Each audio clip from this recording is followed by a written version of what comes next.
Hola chicas, buenos días. ¿Cómo les va? Les doy la bienvenida a una nueva clase grabada de Psicopatología 3. Como ya saben, lo que estamos viendo en este caso en la materia, como es la última psicopatología, vamos a trabajar el concepto de perversión. Es la tercera estructura psíquica que nos falta. Estamos trabajando el libro de Enrique Flores, Psicoanálisis y Perversión. En este caso voy a hacer foco en los puntos 3 y 4 del libro, Lacan y la perversión. Voy a articular un montón de cosas que fueron viendo a lo largo de la carrera, y después voy a hablar de la relación entre la perversión y el otro, cuál es el vínculo que se establece. Voy a pivotear alrededor de esos dos conceptos, Lacan y la perversión y el otro. En el punto 3 del libro de Enrique Flores, Psicoanálisis y Perversión, vamos a trabajar el concepto de perversión como estructura psíquica. Vamos a hablar de los tres registros, real, simbólico e imaginario. También vamos a hablar del concepto de fantasma, de pulsión, de goce y cuál es el rol del padre en la perversión. Estos serían como los ejes principales del punto 3. Ahora bien, Lacan también habla de la perversión y habla más explícitamente de la perversión como concepto. ¿Por qué? Porque hace un retorno a la letra freudiana. Habla del inconsciente, dice que está estructurado como un lenguaje, toma los elementos de Ferdinand de Saussure, pensando en la cuestión de la lingüística y entendiendo que el inconsciente está estructurado como un lenguaje. Trabaja con aquello que las personas no dicen, la relación del significante con lo reprimido y también la cuestión de la ética, algo que vimos en Psicopatología 1, que era la ética del buen decir, promover la posibilidad de que la persona descargue y que deje de repetir. Si hay repetición, hay enfermedad, como vamos a ver más adelante con Juan David Nacio. En este caso voy a hablar de los tres registros, real, simbólico e imaginario, y de las tres estructuras, neurosis, psicosis y perversión, para hacer la diferencia, haciendo foco en perversión, como venimos viendo. La perversión para Lacan es una estructura psíquica diferenciada de la neurosis y de la psicosis. En la neurosis ya saben que hay represión, en la psicosis hay forclusión, y en este caso vamos a tener un mecanismo, como ya lo expliqué en videos anteriores, que es la renegación. Ahora, es una estructura psíquica porque nos marca o nos da la pauta de que hay una relación de esa persona con el lenguaje. Cuando trabajamos con cualquier tipo de estructura psíquica, pensamos que el síntoma es lo superficial, es lo primero que vemos. Ahora, hay que trascender la superficie para meternos en la profundidad del síntoma. Como va a decir Nacio más adelante en los últimos temas de la materia, hay que hacer un cambio de piso e ir a la profundidad del síntoma. Ahora, ¿qué es una estructura para Lacan? Si la perversión es una estructura, ¿qué es una estructura? Es algo fijo e inmutable. Una persona, como ya saben, no puede saltar de neurosis a psicosis, de psicosis a perversión. Si la neurosis tiene rasgos perversos, pero la neurosis es una cosa, la psicosis es otra y la perversión es otra. Ahora bien, la estructura es la posición del sujeto respecto al otro. Entonces, en la perversión va a haber, en esa estructura perversa, una posición que tenga esa persona, ese sujeto, respecto del otro. Voy a adelantarles algo, tiene que ver con la cuestión de ser un objeto. Ahora bien, tres registros para tener en cuenta: real, simbólico e imaginario. Sabemos que son ámbitos interdependientes estos tres registros, como venimos viendo en Psicopato, sobre todo en Psicopato 1 que lo vimos. Son tres ámbitos interdependientes que marcan la experiencia subjetiva. Todas las personas, todos los seres humanos tenemos anudados ligados lo real, lo simbólico y lo imaginario. Lo imaginario viene de la pequeña, sí, de la niñez, de la infancia, de las pequeñas vivencias, quise decir, respecto del estadio del espejo, de la constitución subjetiva, de que cuando el niño se mira al espejo, se constituye como tal y empieza a armar sus propias representaciones internas en relación a la imagen que percibe en el espejo, sabiendo que el niño paulatinamente tiene que ver algo, ve una imagen y a partir de esa imagen que ve en el espejo se constituye como sujeto y tiene una representación. Ahora bien, lo simbólico va a estar marcado tanto por el significante, que tiene que ver con la palabra, y la ley, que tiene que ver con el encuadre, el borde, en el cual va a tomar un protagonismo importante el padre. Si hablamos de lo simbólico, hablamos del discurso, de la posibilidad de haber sido nombrados, haber sido asignados con un nombre, un apellido, un lugar en una familia. Por ende, toda la cuestión de lo simbólico va a remitir a la constitución de la subjetividad en relación directa con lo imaginario. En otro orden de cosas, lo real es aquello que no se puede nombrar, que es distinto a la realidad y que queda por fuera del lenguaje. Es lo que no puede caer en las garras de lo simbólico, por ende decimos que queda por fuera del lenguaje. Lo real es diferente a la realidad. ¿Por qué? Porque en la realidad hay dos registros articulados. Lo simbólico, lo que yo puedo nombrar, y lo imaginario, lo que yo interpreto a través de lo simbólico de esa realidad en ese momento. Ahora, lo real es eso que queda por fuera del lenguaje, que no se puede hablar, es la realidad de la psicosis, es lo que pasa en la psicosis. La persona que tiene un delirio, un sistema de ideas o creencias instalado, tiene que ver con qué, con que sucede sin un lenguaje, no se puede nombrar. El delirio sucede, si se nombra hay algo que se escapa. La alucinación lo mismo, acuérdense que es una percepción sin objeto. ¿Qué es lo real en el ámbito de la neurosis? A diferencia de lo que decía de la psicosis, lo femenino es la muerte, porque según Lacan no tienen inscripción en el inconsciente. Tomando en cuenta esto, los tres registros siempre remiten a la estructura de la subjetividad. Todas las personas tenemos un nexo entre lo real, lo simbólico y lo imaginario. Acuérdense que lo real es lo que no se puede simbolizar, que eran estos ejemplos que les decía antes. Lo simbólico es el escenario donde transcurre la palabra, el significante, la ley y la función paterna. Y lo imaginario, como bien dice Enrique Flores en el libro, es el lugar de las ilusiones del yo, donde sucede toda esta cuestión más bien especulativa y que tiene que ver con el pensar y con las ideas. Siguiendo con el tema más lacaniano de los tres registros para ir haciendo una entrada a la perversión, tenemos el nudo Borromeo, que todas las personas tenemos anudados los tres registros, lo real, lo simbólico y lo imaginario. Acuérdense que Lacan al principio marcaba la pauta de la primacía de lo imaginario y eso después va cediendo hasta que instala la figura del nudo Borromeo, dándole una importancia ecuánime y equitativa tanto a lo simbólico como a lo real como a lo imaginario. Ahora, todos estos registros van a estar ligados a la idea de goce. ¿Por qué? Porque si bien decimos que en el perverso hay algo del orden simbólico que es sumamente importante, pero lo imaginario es lo que tiñe eh, al perverso en su proceso de suposición y de manipulación del otro, también tenemos que definir lo que es el goce. El goce es el placer en el displacer. El goce sería el género y el placer sería una de las especies dentro del género del goce. El goce no lo tenemos que asumir pensándolo como algo ya dado y que algo con lo que hay que lidiar desde solamente el goce, desde lo placentero. No hay que asumirlo como sinónimo. El goce es el placer en el displacer. Hay una mezcla de sufrimiento, de dolor y de placer en ese interjuego y en esa situación que transitan las personas. Es la cara de los síntomas, el goce. El rey del goce es el perverso. ¿Por qué? Porque el perverso busca el goce, busca esa mezcla de placer y displacer todo el tiempo, y tienen que tener en cuenta que la represión es diferente en el perverso. Hay una cuota de represión, sin embargo, el perverso no puede significar todo el tiempo todo, no puede actuar todo el tiempo. Algunas cosas se las tiene que guardar. Entonces, hay algo de represión, no es como la psicosis que no hay represión, ni es tan absolutista la represión como pasa en la neurosis. Está en un punto medio, pero tiene que estar presente. Otro concepto importante es el concepto de fantasma. Acuérdense que en Psicópato 2 vimos que el concepto de fantasía, desde Freud, fantasma desde Lacan, tenía como origen la etiología de las neurosis. Hablábamos en el segundo tiempo, que eso también lo vimos la semana pasada en vivo, de que la fantasía y la seducción formaban parte de un sistema y estaba ligado el síntoma al trauma, y en el medio estaba la fantasía. Ahora, siempre que se plantea el tema del fantasma, la neurosis es esto de qué pretende el otro de mí, el qué voy, dice Lacan, qué quiere de mí el otro. Hay un planteo por la demanda, la pregunta y el deseo. Ahora, el fantasma va a ser igual a la realidad psíquica. ¿Por qué?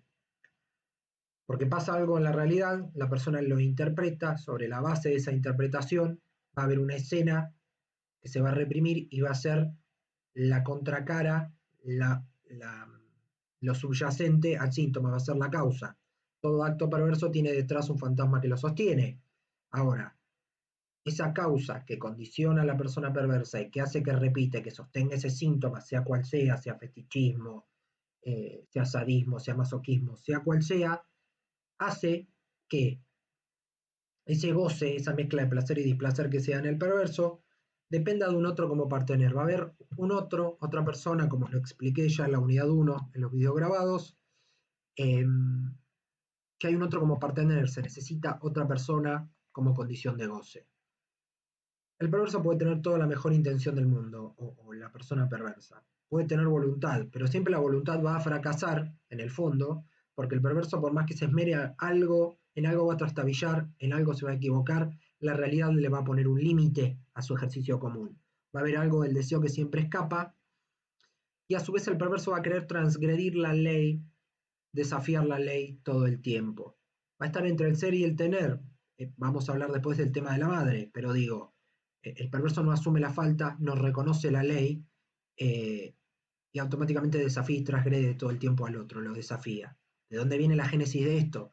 Del complejo de Edipo en el perverso. ¿Por qué?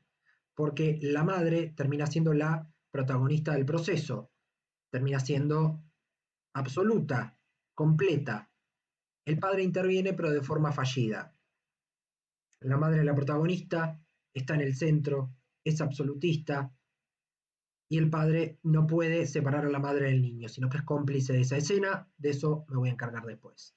Ahora, el fantasma, esa escena que sostiene todo, permite marcar el montaje de la pulsión. ¿Por qué?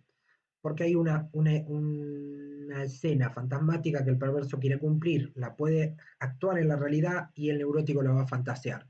Ahora, el acto perverso, la ejecución, no tiene que ver con la pulsión, sino que el acto, el sádico, poder pegarle a la otra persona, es el acto perverso, pero es a través de ese acto que se puede satisfacer la pulsión. Y esa pulsión va a estar ligada a esa escena que le da goce o que le da placer en el displacer al sádico. ¿Que cuál es? El poder propinarle golpes a otra persona. En ese circuito la persona no asume la castración, sino que la reniega. Ahora, hay una relación entre el goce y el deseo en el sadomasoquismo. Fíjense que puse una foto que no tiene foto. Entonces, ¿qué va a pasar? El perverso va a actuar lo que el neurótico va a fantasear. Por eso les planteo esto del negativo de la foto. El perverso actúa todo el tiempo algo. Eh, la persona con neurosis es una persona, un sujeto barrado en relación a un objeto, entonces trata de buscar determinados objetos para poder buscar la satisfacción. Pero en el sadomasoquismo o la perversión no se sabe nada del placer, de lo único que se tiene certeza es de la generación del dolor. El dolor va a estar ligado al deseo y ese dolor que está sostenido en el deseo y en la fantasía, al momento de escenificar la escena, va a plasmar el goce en ese circuito, en esa cuestión sádica, masoquista, fetichista, de la pedofilia, de la zoofilia. Ahora, siempre en la neurosis hay un sujeto en relación a un objeto. En el perverso es al revés, hay un objeto en relación a un sujeto. Es el reverso de la neurosis. ¿Por qué? Porque el perverso se ofrece al servicio del goce del otro. Hay una, una voluntad de hacer gozar al otro, pero siendo uno el centro de la escena. Uno es el objeto por el cual va a trabajar al otro y le va a dar la posibilidad de que pueda gozar. Si a la persona no le sale esa escena como estaba esperando, automáticamente ¿qué es lo que va a pasar? Eso lo va a llevar a terapia. ¿Por qué? Porque hay una voluntad de goce que va a fracasar y la realidad muchas veces le marca eh, el paso al perverso y le dice que las cosas no le van a salir como estaba esperando. Acuérdense que el perverso tiene su propia ley, su propio modo de gozar, pero piensa el perverso que tiene voluntad de goce, ¿por qué? Porque tiene derecho a ejercer sobre el cuerpo ajeno sin límite alguno, cuando en realidad la realidad le pone un freno y un tope. Ahora, el perverso está en el medio y se tiene que relacionar con 4 elementos: el padre, la madre, el goce y el fantasma. El único goce que existe para el perverso es el goce del cuerpo, es ahí donde se nota la cuestión del goce, esta mezcla de placer y displacer. El fantasma es esa escena o ese escenario donde el perverso pone en acto ese goce, el sádico pegando, el masoquista recibiendo el golpe, el fetichista poniéndose un par de zapatos, el pedófilo intimando a un niño, la persona que tiene alguna zoofilia intimando con algún animal, digamos. Siempre tenemos que tener en cuenta que hay una escena que se escenifica, que se repite, que se presentifica y hay un goce para el perverso en ese circuito. Y la persona en el fondo está sufriendo porque se está poniendo como objeto del goce del otro. Ahora bien, en el complejo de Edipo hay una cuestión importante, ya lo vimos con el tema de la neurosis, pero el complejo de Edipo como fenómeno marca el pasaje de la naturaleza a la cultura. Hay un niño que ama a su madre, está el padre que tiene que interceder, el niño sale de esa situación pudiendo elegir un objeto de amor por fuera del ámbito familiar. El padre en ese complejo de Edipo tiene la función simbólica de instaurar el corte, la ley, la separación entre la madre y el niño, encarna la ley ese padre, nombra ese niño y lo separa de la madre. Interviene en esa relación dual e imaginaria. Mediante la metáfora paterna, que es la base de la neurosis como ya lo vimos, donde hay una sustitución del deseo de la madre por el nombre del padre, ¿sí? O sea que el nombre del padre viene a sustituir al deseo de la madre, viene a generar un corte, se sustituye ese deseo de la madre por el nombre del padre y automáticamente se instaura la ley, la falta, el goce, el deseo y tenemos neurosis. Ahora bien, ¿qué pasa en la perversión con esta metáfora paterna? El padre no genera el corte, como veníamos diciendo, no reemplaza el deseo de la madre por el nombre del padre. El padre termina siendo complaciente en ese vínculo madre-niño. Pero el padre no está ausente en el discurso materno, sino que eh, el padre estimula el vínculo entre la madre y el niño. Al estar fijada la madre al niño y haber una relación más cercana, tanto la madre como el niño no cortaron ese vínculo simbiótico. La madre tiene una función fallida, el padre tiene una función fallida de instaurador de la ley y de separar a la madre del niño. La madre se ve como completa y está en contra de la ley del padre, por ende el padre está presente pero está desdibujado, está a medias, está en un punto de corte. La madre es la protagonista, el padre está desdibujado, lo cual da la pauta de que una persona va a tener una estructura perversa. Ahora bien, tomando lo de los videos de las primeras 3 clases, que en la unidad 1 vimos los 2 libros de Joel Dor, estructuras clínicas y psicoanálisis, y estructuras y perversiones. Joel Dor dice que la perversión es una actuación en la realidad de forma directa, no hay represión, no hay velo, lo único que le interesa al perverso de Joel Dor es la ley imperativa de su goce, es gozar a costa de sus propios intereses. El padre es indiferente en esa relación madre-niño y las 2 características que marca el perverso, o que marca Joel Dor respecto al perverso, son el desafío y la transgresión, tal como lo hizo el padre. El padre transgredió, no instaurando la ley. Entonces, ¿cuál es el estereotipo del perverso para Joel Dor? El desafío y la transgresión. Ahora, hay algo importante, porque lo que se evita sentir en la perversión es la angustia de castración, el miedo a perder, por ende se reniega esa falta, porque el niño ve a la madre en falta, no la asume en falta, la ve como completa y en función de eso sucede todo lo que sucede. Entonces, esa angustia de castración a la cual le tiene miedo el perverso, va a haber una demanda de análisis en tanto y en cuanto al perverso no le salga ese modo de goce como está buscando o como le pasa, pero en el complejo de Edipo hay salidas posibles. Aceptar la ley de la castración es la forma más barata y la más sana porque ahí se van a desplegar los síntomas típicos de la neurosis. Ahora, la persona puede aceptar la castración a condición de transgredirla continuamente, que es lo que le pasa al perverso. Todo el tiempo trata de tapar la falta. Hasta acá el punto 3 de Lacan y la perversión.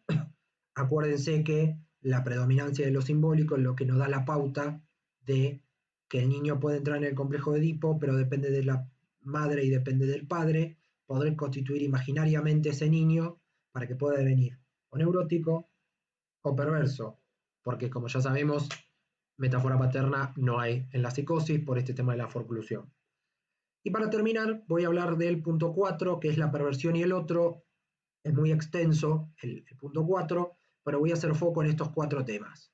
Amor, pulsión, odio y la ley, el deseo y el discurso.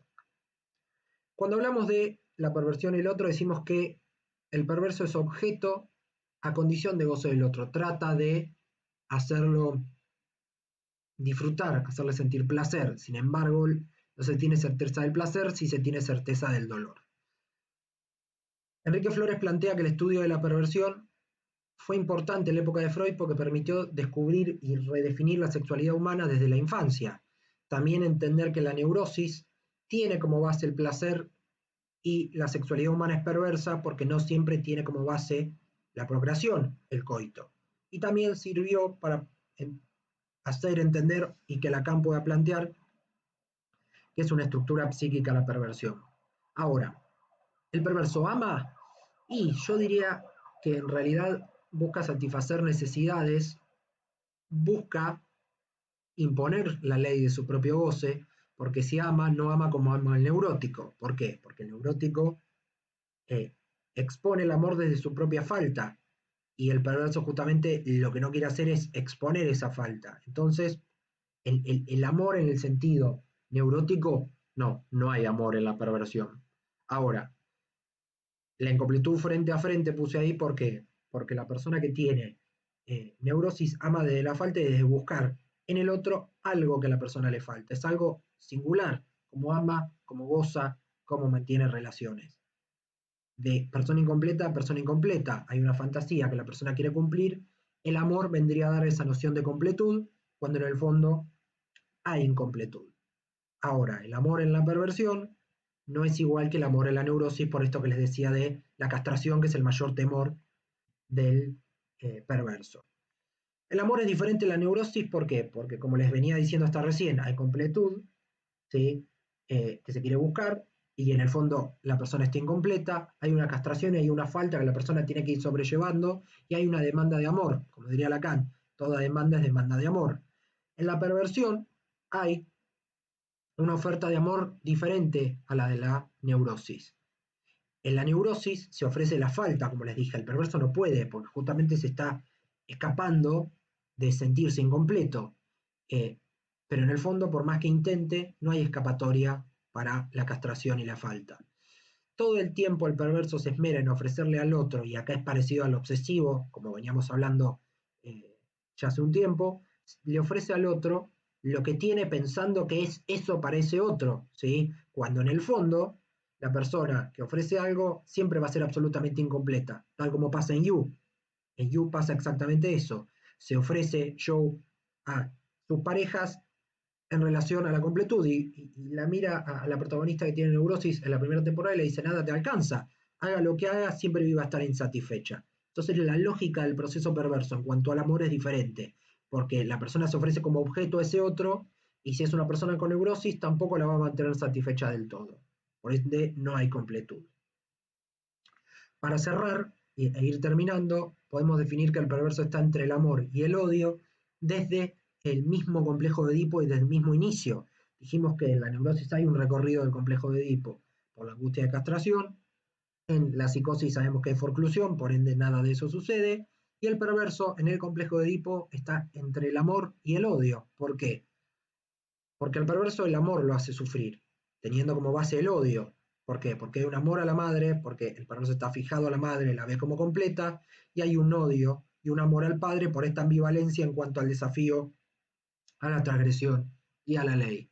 Por ende podemos decir que la semilla de la perversión es el amor, porque en el fondo hay algo de incompletud, hay algo de voluntad de goce y hay algo de castración en relación al deseo y en relación al miedo que tiene el perverso de confrontarse con esa falta.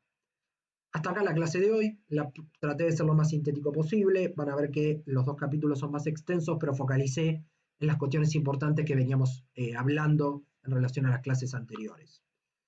Eh, la semana que viene vamos a trabajar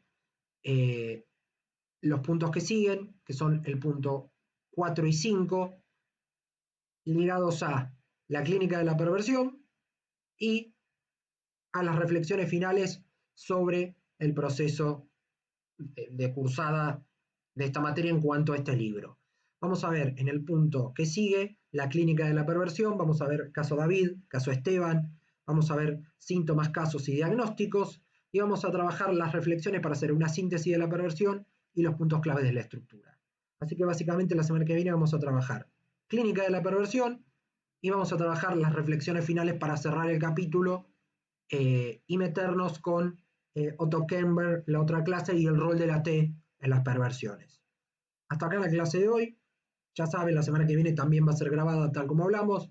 Clínica de la perversión vamos a trabajar, síntomas, casos y diagnósticos. Vamos a hacer reflexiones finales sobre el proceso. Y para cerrar voy a utilizar una frase perversa del Marqués de Sade, conocido, tenía la ética del deseo y tenía un discurso bastante particular. ¿Por qué? Porque él decía que la crueldad, lejos de ser un vicio, es el primer sentimiento que imprime en nosotros la naturaleza. Esto lo decía el Marqués de Sade, dando a entender que la perversión era estructural a todos los seres humanos y que la crueldad y la perversión forman parte del ser humano ya de por sí, que como decía Freud, la sexualidad en sí es perversa, la crueldad y la perversión muchas veces forman parte de la naturaleza humana. Muchas gracias por haber visto este video. Cierro con una imagen de Esteban Kalesen, como habíamos utilizado la vez pasada en la clase en vivo por Zoom. Eso es un poco lo que le pasa al perverso. Trata de salirse de su zona, tratar de manipular al otro cuando en el fondo termina pasando eso. Por salirse de la hoja, en el fondo termina estando castrado. Desde ya, muchísimas gracias por tomarse el tiempo de ver este video. Será hasta el próximo encuentro donde trabajaremos clínica de la perversión y haremos las reflexiones finales sobre el libro de Enrique Flores. Desde ya, muchas gracias. Será hasta el próximo video.